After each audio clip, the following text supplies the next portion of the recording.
Ready. Play. Good afternoon, good evening, good morning, whatever time it is in the world, wherever you're tuning in from. A little bit of an insight into what just happened to me was that I had forgotten to plug my microphone in. I mentioned it to Blair, and Blair said, "Don't worry, we've all been there." And actually, that's a bit about what I want to speak to you about today, Blair. It's about your career, and maybe there's going to be some times that the production was not always perfectly smooth, and sometimes those stories can be as entertaining, if not more entertaining, than the reality in many respects, right? For sure. Yes. There have been many times where I have been unprepared for whatever turn the day took or the moment took, because that is the thing in professional sport. But I feel like in tennis in particular, so much happens in a day. And it's not just one game. It's not like you're going out and preparing for your one football game a week or soccer game, whatever it is. Mm, There are 5 matches on center court alone in a day. So there's a yeah. lot that can go wrong.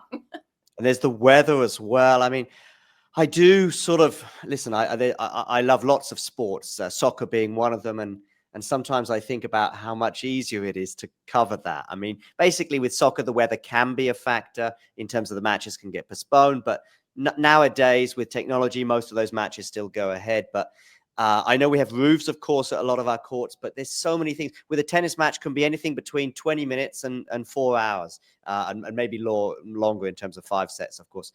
So it does make it quite a challenge, right, Blair? Yes, but that's the reason why I love an indoor tournament. Give me people are like, "Oh, you don't get the outdoors." I'm like, "I'm okay with that. I am very Yeah. happy to know that we're going to go on at noon when we're supposed to go on, and we are going to finish hopefully before midnight." That I like How, the predictability. Blair, how is the weather right now in Dallas? Because you've just covered the Dallas indoor tournament, but I imagine the weather's okay, right? Well, today it's a high. I wish I knew what it was in Celsius. It's a high of 40 degrees. I think it's like 5 degrees Celsius. Oh, okay, so it's pretty chilly. Oh, I It's see. cold, Okay. but during tournament week, it was close to 80 degrees, which is like 27. Yeah, something like that. So that's the I actually ran into Casper Ruud and his dad coming back from dinner on the night where the temperature went from 83 to 53 over the course of like 1 hour. And I had not been outside yet. I was like, "Oh, it's cold." And they were like, "Yeah, it sure is." And I said, "Well, welcome to Texas. You get every season if you want it in a week." So Yeah, that is a bit of a bigger extreme than I realized. I mean, you've gone from basically winter to summer in the correct. space of a few days. And that's typical in this time of year, January, February, March? Yeah, I mean, we had what was it? 3 years ago, we almost had to delay the start of the tournament because we had what people were calling snowmageddon. So Oh, so you really have no idea what you're gonna get. okay, fair enough. Let's rewind the clock a little bit. When did you arrive in Australia, Blair? January I left on January 5th, Okay. and I arrived what on the 7th? Did you do And any United Cup stuff, or did you go straight into the AO? I went straight into the AO. It was the slams are always tough in terms of time away from home, and so that was kind of the max amount of time that I could do. I wished I did though, just because I feel like it gives you some great context going Yeah. into the Australian Open, but that was as much as I could do, and it was a great experience either way.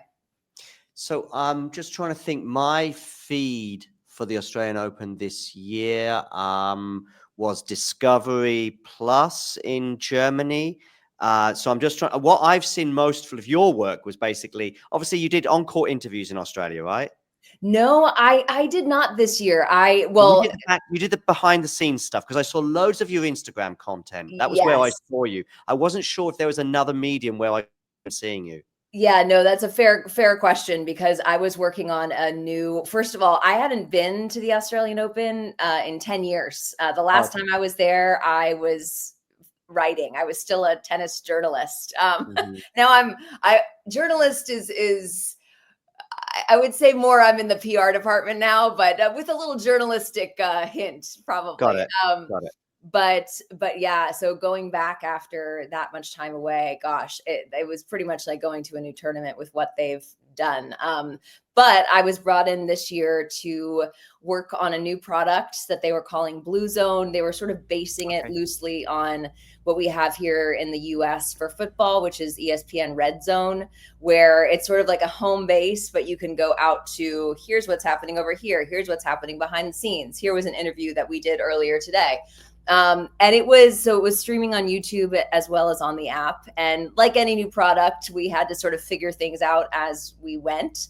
But I think, again, people have to know where to go to consume this sort of thing. And you have to have the type of tennis fan that wants to consume their extra content this way.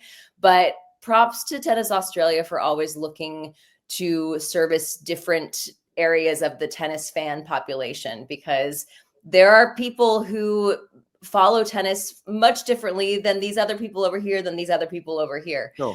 They do a good job with that. So where would I've, apart from your Instagram page, where would I've caught that content? Would it have been on Australian Open YouTube channel or? Yes, or like YouTube channel and the app. Okay. Both of those spots. Tell us about some of the people you talk to and some of the fun moments. And if there were any sort of mistakes like microphone issues, like I just mentioned to you, then do highlight them as well. But yeah, just talk about some of your highlights and lowlights if there were any during your time there. I somewhat ironically had a fantastic interview. I think one of the best that I've had with him, and he's always been great with me, with Ben Shelton. It was, I can't remember, I think it was just before he played Cerundolo. Okay. And or excuse me, Sonego. So, or Sonegoat, as I like to call him, along with many other tennis fans online. But he just was really introspective for the more serious questions and hilarious for the more fun questions, which included, if you had a side hustle, what would your side hustle be? And which, by the way, was a conversation that got started because we were both being fans of Sonego's and his music.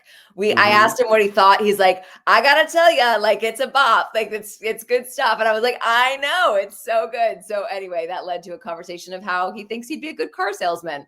Okay.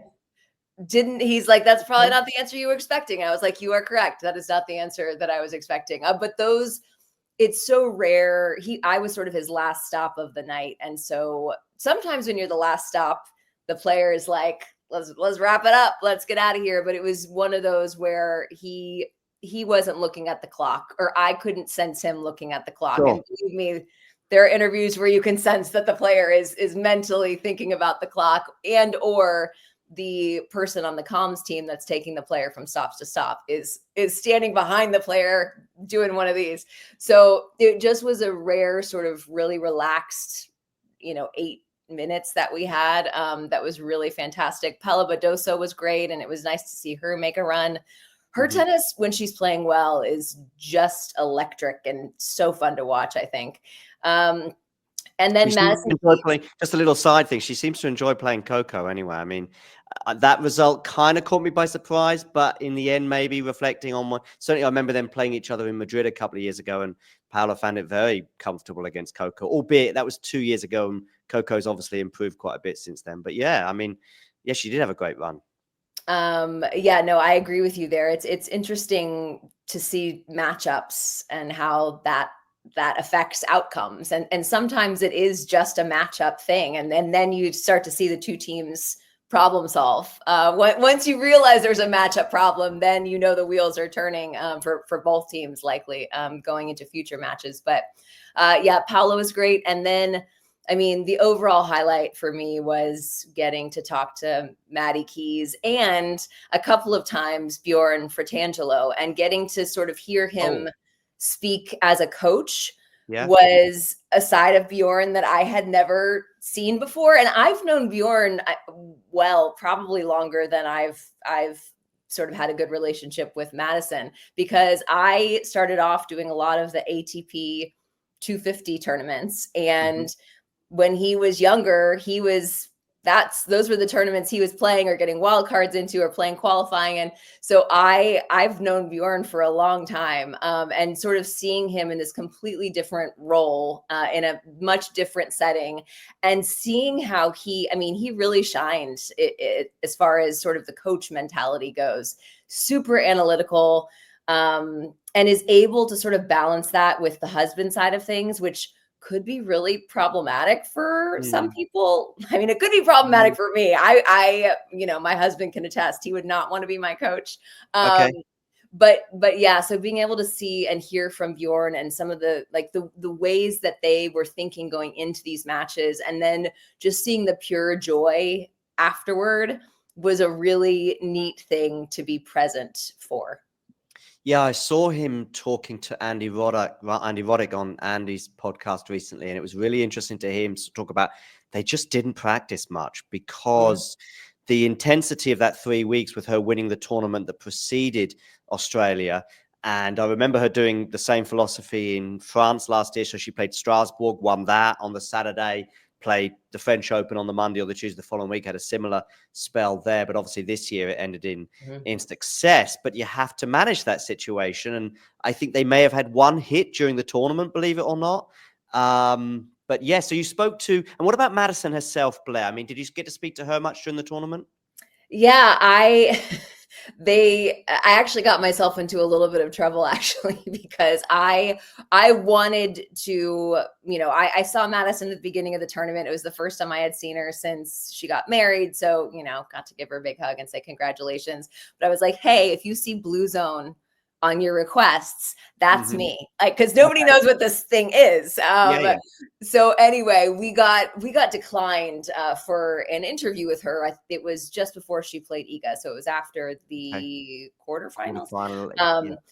Totally fine. It's not the first time I've been declined. It will not be the last time I've been declined. But I just shot a message to her agent, and said, hey, Mackenzie, just an FYI for the future.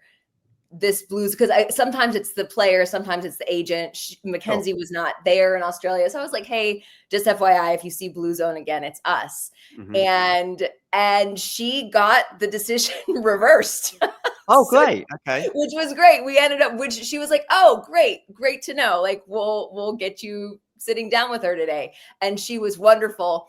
That I did not expect her to do that. I didn't ask, nor was I expecting that to happen. And then I realized I had sort of like thrown a wrench into like the path that she was supposed to take through media. I was like, whoops. But she was, per usual, a really fantastic interview. Really introspective. I admire the way that she has been open consistently. Okay. Throughout her career. After she lost that semifinal match at the US Open a couple of years ago, that was just like such a heartbreaker, and talking about therapy. And I think a lot of players won't talk about this stuff in press because it almost like gives life to it in some ways. It's like, if I say it, it's real. She has taken the complete opposite path, which for people in our line of work, that's amazing to be able to sort of get a peek inside. Yeah, definitely. And that's what we kind of, from our side, Blair, that's sort of what we're wanting and hoping for. Did you sense anything? Because a lot of people now, including, to be clever after the event, people like me are now reflecting on some of the things that we saw in Madison, some of those comments that she was giving to the media in the build up to, as it turned out, the final. Did you sense anything? You said that she was great as usual, but did you sense that this was a slightly more sort of either relaxed or determined? I don't think she could probably be more determined, to be fair. But did you see any difference this year, or are you like me, just going, now I see it, like weeks later? I mean, I will be honest. When I was watching the final moments of her match with Iga Swiatek, all I was thinking was, this can't happen to her again. She can't have an almost not quite again. And I feel like almost bracing for that for her. I felt like I was maybe not seeing clearly what was happening on the court. But I don't know about you, John, but for me, I think sometimes age, like with age comes maybe a feeling of, I've already experienced the worst. I've already experienced, that match against Sabalenka at the US Open. Everyone thought she was going to win that. And sometimes when you've experienced what you thought was the worst case scenario and you lived through it, it wasn't fun, but you didn't kill you. There's some maybe freedom that comes with that. And that is sort of what I felt like we were watching. Sometimes with age in tennis, it works the opposite, where you're like, I might not get another chance, so I'm white knuckling. But I think in Madison Keys' situation, it was sort of the opposite. Like, I lived through what I thought was the worst. I'm still here. It's not going to kill me if I don't win this. And we saw the result. To give sort of tennis, never know if it's a metaphor or analogy, but people will understand. Yeah. To give a sort of tennis, it was like she was always on return. It's like, okay, this is and it's great that she actually won the tournament on return. I think she got 2 match points or 2 championship points, or might be 1, I'm not sure, on the arena serve, and that's when she won it, hitting as freely as she had done for the previous fortnight. And the people that she beat en route, it was Svitolina in the quarters, Rybakina in the round before that. I think she might have also beaten Danielle Collins en route as well. As then, of course, the final 2 were Swiatek and Sabalenka. I mean, it doesn't come any tougher than that.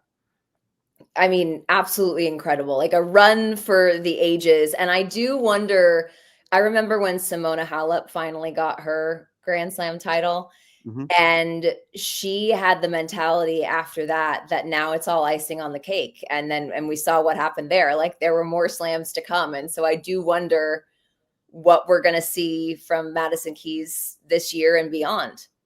Yeah, I mean, listen, I've never played the game professionally, but we sometimes do see this. My as a sort of, neutral or maybe even slight fan's perspective, I'm worried that she'll ever get over the line. Maybe that did worry her in the past, but it didn't seem to worry her in Australia this year. But now she has. It's like, she can be a contender.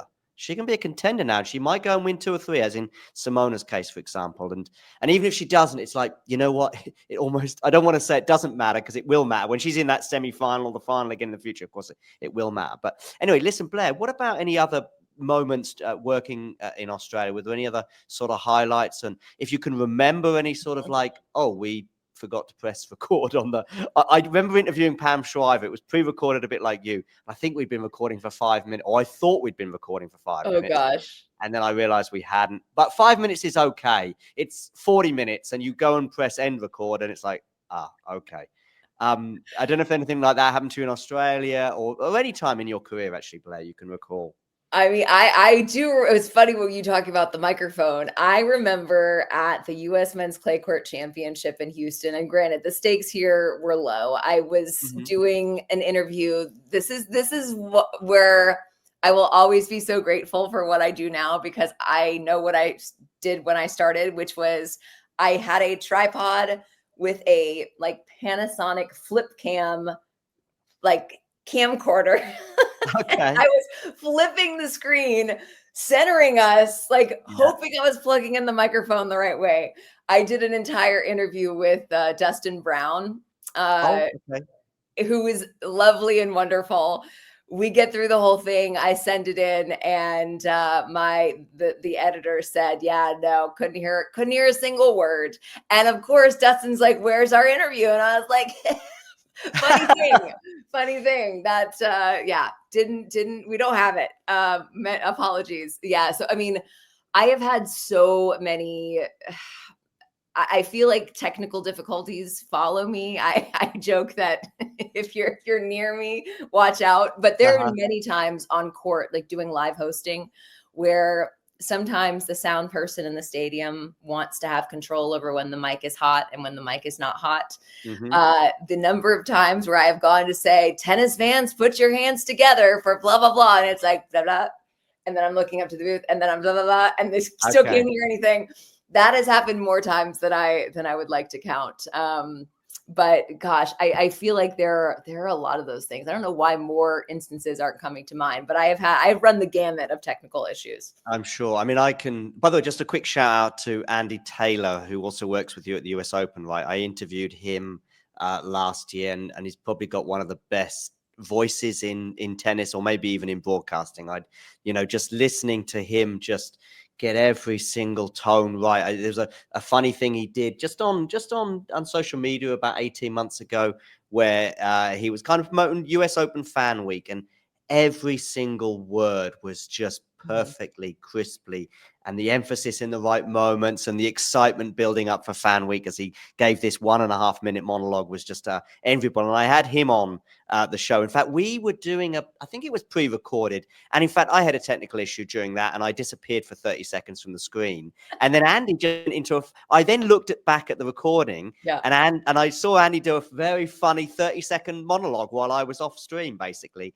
And he sort of took the reins for that, which was very funny. But people really don't know. Uh-oh. We've lost John. See, these things happen. And I believe it's pronounced John Syelk. John Syelk, ladies and gentlemen. Oh, no. Well, anyway, I got to tell you guys, John's a good dude. He is. And it's awesome that he provides this resource and gives you the opportunity to get the inside scoop on some of the backstories regarding the sport of tennis. And I wish him all the best. As it says on the screen, hit the like button on this episode and subscribe to the channel so that you can hear from more idiots like me. Oh, that's fantastic. Oh, what other characters and voices do you do, Andy? Well, there was this sport called Letway. There he is. Hey, Andy, hey, John. That was a technical issue. I know. I was entertaining myself, and I'll see if I can maybe use that or salvage it. I'll let you know later. It says it was still recording. So yes, and we are still recording, which is good. That was my primary panic, was that the recording would have ended, but luckily we weren't live. I also had a moment. I mean, I've had many moments like this, but your sort of Dustin Brown moment reminds me of speaking to Fabio Fognini in about, I think it was November last year, just coming off court at a challenger in Spain. Mm-hmm. Fabio is very good content, but, sometimes with these people that are excellent content, they can be, prickly is too strong a word, but just, you've got to, he's like, you've got a minute, let's go, Yep. We did it in a minute, and then afterwards the audio was terrible. No. There was music. I think I hadn't got my microphone plugged in, but we could still just about hear it. I put it on YouTube, but anyway, the audio's not great, and that's fine. But you could hear more or less, but it was just tinny and not good. And then the music comes over as well. And the only thing is with Fabio, though, very different, I would suggest, to Dustin Brown, is Fabio wasn't writing to me later on that day saying, where was the interview? Because I don't think he gave a flying proverbial. And, I'm not shocked.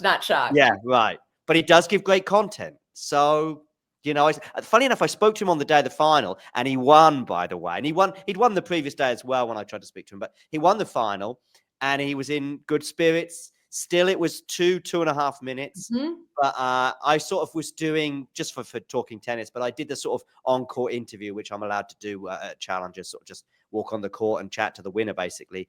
And he was great. He puts his arm on my shoulder, jokes about his age.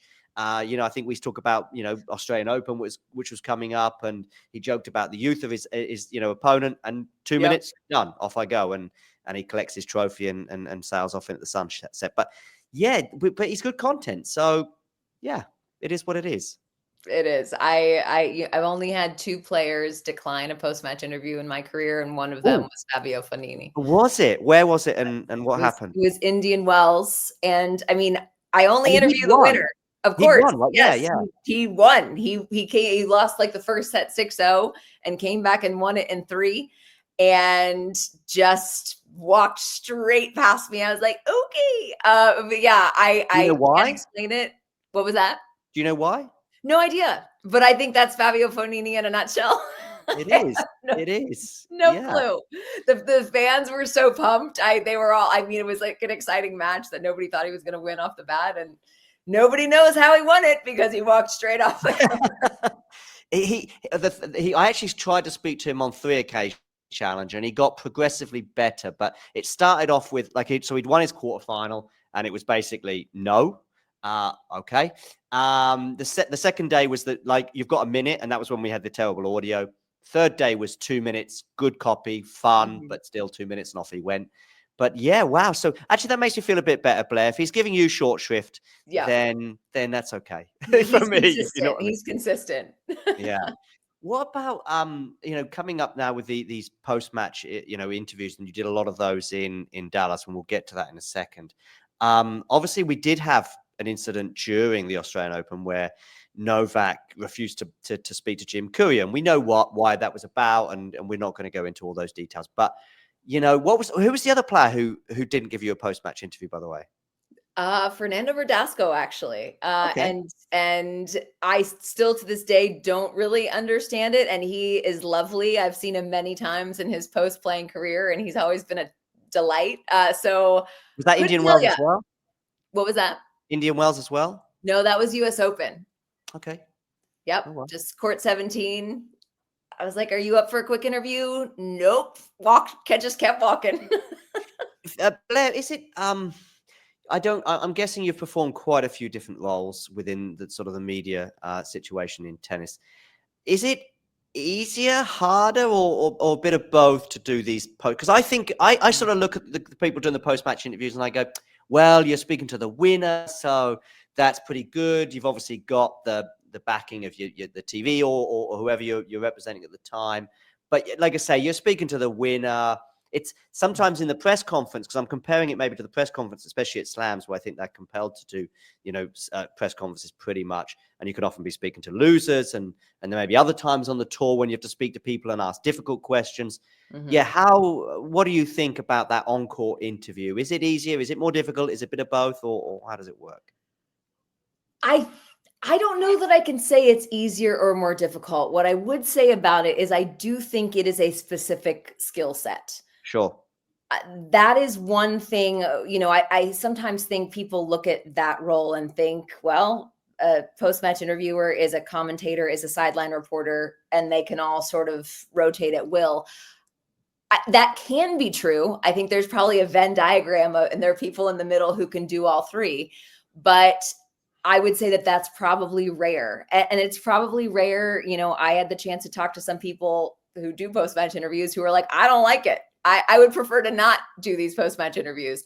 So okay. I just think it's a very specific role. And I love it. It is my favorite thing that I do is the post-match interview for two reasons. One, what you said, it's really neat to be a part of somebody's highlight of their day. Usually it's at least the highlight of their day. Sometimes it's more of a highlight of their life, but worst case, highlight of their day. So I love that aspect of it, but I also love the ability to potentially introduce fans to a player's personality. Mm-hmm. And that is where I think it's probably middle range difficulty to be average at the post-match interview. I think it takes more work to be very good. And I don't know that I am. I know that I put a lot of work into thinking about how one question leads into another and how that could set me up for this one. That would maybe let me get a little bit deeper than this more basic question. So for those who know me, this is not shocking. I overthink always. I always overthink. And sometimes you can overthink and put a ton of work in and do research and think you have a really great question.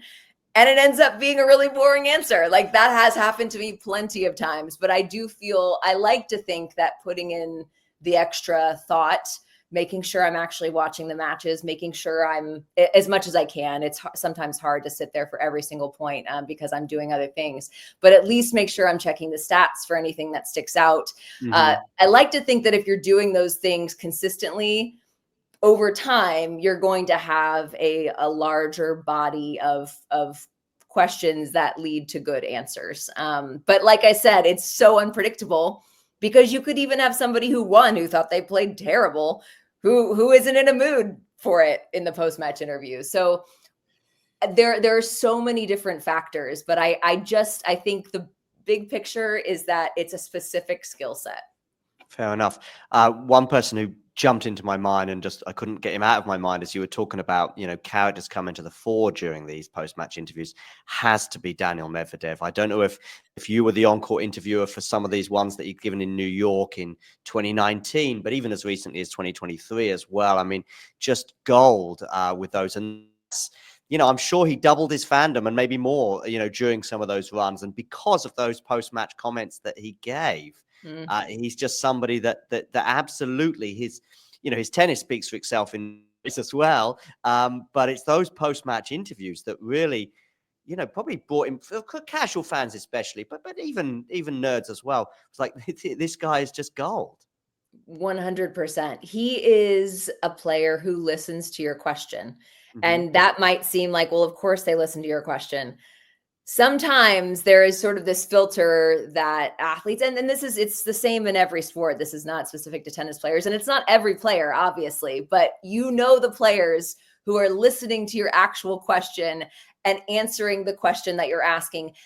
And also, in addition, understanding the assignment that the fans want something interesting. So with Daniil, he is one of very few players who I would say, even if you don't ask a profound question or even a good question, or even if you don't word it perfectly, he understands the assignment and he's going to find a little nugget that he can give you. Roger Federer is exactly that way. This is one of my highlights probably of last year. I did an event for Wilson in New York where Roger was sort of debuting his new RF line of rackets. And I never get pictures. Well, I shouldn't say never, extremely rarely, unless I have a very close personal relationship. I almost never get pictures with the people I work with. But at this Wilson event, which is obviously different than on a tournament site, the photographer and somebody from Wilson was like, you're getting in this picture. Anyway, so I went up and I said, Roger, thanks so much. Like, I don't even have to be good at my job. And he's like, I don't even have to be good at my job with you. It was just like, oh, stop it. But that is how you feel with Roger. And I would say that's the same thing with Daniil. He understands what the fans want and is able to deliver, even if the person interviewing isn't spectacular. I'm thinking of Carlos as well. I think he's at the moment, I worry a bit about Carlos if he's going to get like mega media training over the next few years and it drains away some of that incredible personality that he has. And I hope it doesn't happen. But yeah, I'm thinking of when you were talking about, with some players, they maybe they're just giving you regular responses on a regular basis. You don't need to name any names. You're probably thinking, okay, I'm going to interview this player after the match. And they're going to, give me the same answers that they give me on a regular basis. But with Carlos, Daniil, and as you said, Roger Federer, you're always going to get some pretty good content, whatever you ask them. What about, I want to know a little bit about because this is what I would be doing. I really found it interesting what you said about trying to bring a link into these post-match, so you're thinking about, okay, I'll ask this question. Hopefully then that'll lead to this, and then this will happen. Of course, it's like playing a chess match in a way, and who knows where the piece is and what will happen. And in Daniel's case, he'll probably just wipe all those pieces off the board and play a different game altogether. But that's great as well. But I was thinking about stand-up comedy. I do a little bit in my spare time as an amateur, nothing more than but what it is with stand-up comedy as well, you first of all, you never know. You think, I'll tell a joke that I think is slightly funny and the whole room will be rolling around laughing.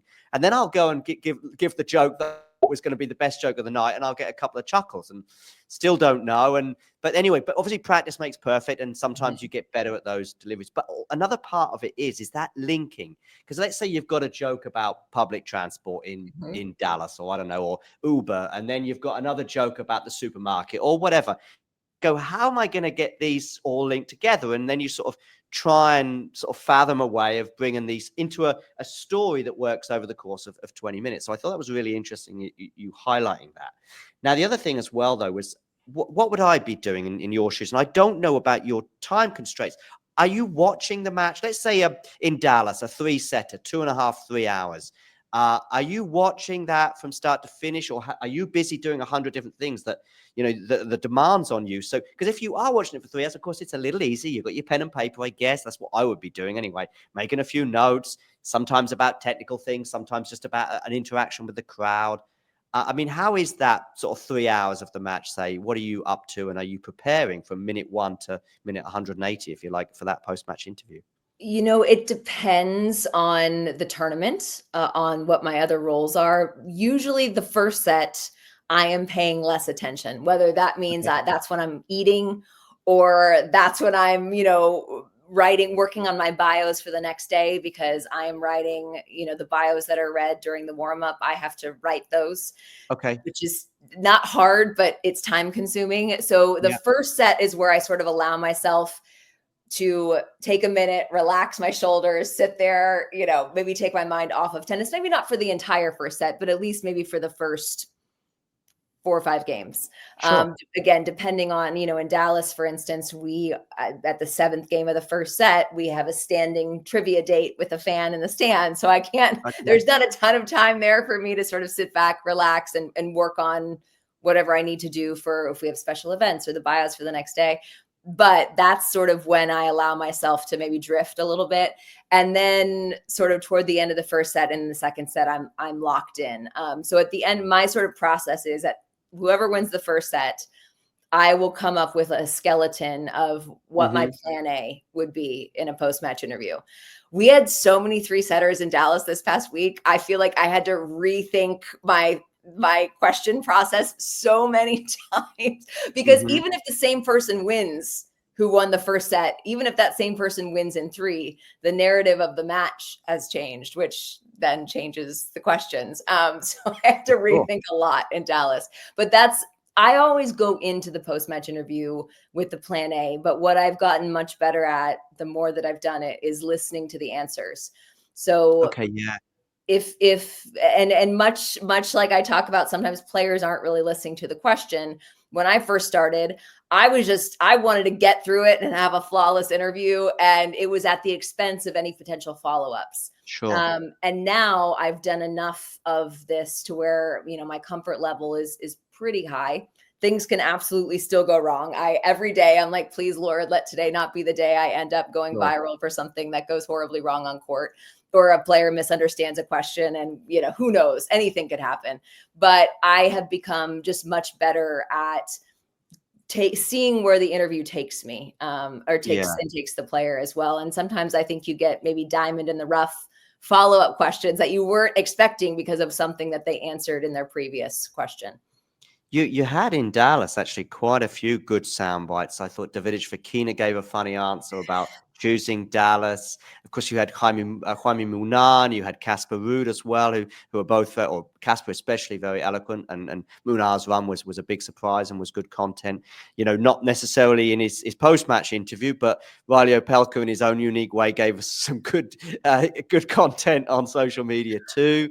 You had some big characters there this year, so that helps. I thought it was really interesting what you just said though as well about these interviews, and I think what I was thinking as you were talking and explaining as well is actually one of the problems is experience and anxiety from my perspective or our perspective as well, is when you're that newbie and it's the first time you're speaking to somebody, and maybe you're a bit anxious, and that's where you just got your 4 questions and you just go, okay, how was that for you today, and what happened in the second set, and then you got here's your next opponent, and you just do, and yet they might say, oh well, during that first set, I got distracted by someone in the crowd, and that's what put me off there, and you should be following up on that, as you say, and probably our audience go, why don't you ask? Well, and I heard Jerry Seinfeld, though, talking about this a couple of years ago, where he's also kind of a bit annoyed as someone on the other side. Not annoyed, it's the wrong word, but would be like, he's done so many interviews where the journalist has 10 questions and it's just boom, boom, boom, boom, boom. But it is sort of I do have a little bit of sympathy sometimes, because it's just like you're a newbie, especially, and that's kind of the easiest way to get it out of the way. The other factor that I would think most people probably watching at home or in the stands don't know is there are time constraints. So in Dallas, because we are a 500, we now have a member of the ATV media crew who comes and does the interview for Tennis TV. And that is a quality control thing. They want to make sure their interviews are consistent from place to place. I totally get that. And then straight from there, the player went and did a remote desk interview with Tennis Channel. So I was told on day one, like, hey, It's you, then it's Tennis TV, then it's Tennis Channel, and you're going to have to keep your interviews to 90 seconds. And I was like, that's going to be real hard for me. Yeah. And thankfully, sort of as the week went on, I think everybody was maybe a little bit uptight at the beginning because that is a lot to fit in. We sort of got into a rhythm of what we were able to fit into the 10 minutes from handshake to the next walk. But that is another challenging aspect of what I do is sometimes you have, Jim Courier time where it's at the end of a session and Jim knows that he's got time because there's no match coming right after and he can take and do a 7-minute post-match interview. That is a luxury that I would say, like at the US Open, I would get to my fourth question and somebody would be saying like, it's probably time to cut it off. Like somebody needs to be somewhere. We need to be cutting it to go to something else. So the time constraint is another challenge as well, to sort of like, okay, you want to pursue this thing, but you don't have time. And if you ask this one, you can't ask this thing. So that's a challenge. Any more little nuggets? I mean, you mentioned Casper Ruud had a great run to the final. Shapovalov won the tournament. But any more little nuggets you might be able to offer us from Dallas? Well, you mentioned Munar, who I had never spoken to before. Okay. He was a ray of sunshine. He speaks very good English, first of all, which sometimes the Spaniards don't. Yeah, Latin Americans too. I've had. Sorry to interrupt, and I really want to get you, but I remember Bellion of last year as well, and there was a very funny incident in Germany because he wins a challenger in Germany. He speaks Spanish, but doesn't feel comfortable, let's say, speaking English. So he does everything in Spanish. Then there's somebody who they just sort of I mean, actually, I almost was going to put my hand up because I speak English and Spanish fluently. My German's pretty good as well. But in the end, there was somebody who was pretty much a native in the three languages. Just somebody pretty random, I think, from the crowd or some other who did some of the translations for the audience to understand. Anyway, sorry, get back to Munar. No, that's okay. Yeah, so his English was excellent, but he was just so smiley. And it was just, I so rarely at this point get to meet someone who's been around for a while, who is just brand new to me, and have them be just like, where have you been hiding? Like, he was just such a delight. I asked him, it was like our second post-match interview. And I asked, why are you so smiley? And you know what? Because in the hallways, like everywhere I saw him, the photographers were telling me how wonderful he was doing, like clinics and appearances for autographs. That is not a review you often get from photographers, from players doing appearances. So I said, what makes you so smiley? And he said, I don't know. I just like living. And I was like, that's such a good answer. Yeah, good soundbite for sure. Yeah, it was great. He gave us a hey y'all, which was, I said, I know you say hola a todos, but we say hey y'all. Can you give it a shot for us? And he gave us like a little twang with it. There was a little y'all in there. He just was fantastic. So that was a total bright spot for me. Casper was great. Also very analytical, also understands the assignment. You might have seen the clip on my social media, but when the crowd there was doing the Ruud. Yes, I did. Again, that's another. There was so much. Listen, it was so much coming out of Dallas. Like some of it just sort of like that comment you mentioned there with the Ruud thing, sort of just sort of went into me and I'd forgotten about it. But yeah.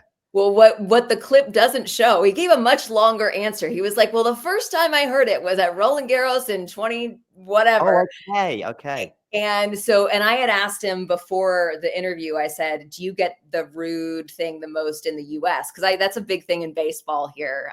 If you have a name like that, where it sounds like a boo, but it's not. And he said, yeah, here and in France.